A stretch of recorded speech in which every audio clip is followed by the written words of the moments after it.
Everybody, welcome back. Today also we have got another video. In this video I'll show you how we can remove multiple accounts from Facebook. But before that, please do make sure to like our video, subscribe our channel, and yes, without any further delay, we'll simply go ahead and step into our video. So for that purpose, first of all, go ahead, open your Facebook app over here. And now, as you can see, if I go to my home page of my Facebook, you can see this kind of interface, right? So if you want to remove multiple accounts from Facebook, let me go ahead, log out from this particular account over here.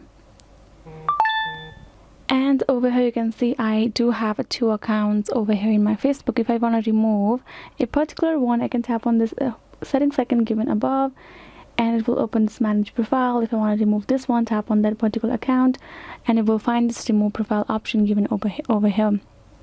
Tap on that remove profile. Again, for the confirmation, tap on this remove, and the particular profile is now removed from my Facebook account. I only have one, so I can go back, tap on this login option, and I'm logging back to my account over here. So yes guys, this is how you can simply go ahead, remove your particular account, multiple account from your Facebook. I hope this video was helpful. Thank you so much for watching, and yes, I'll be seeing you guys on our next video.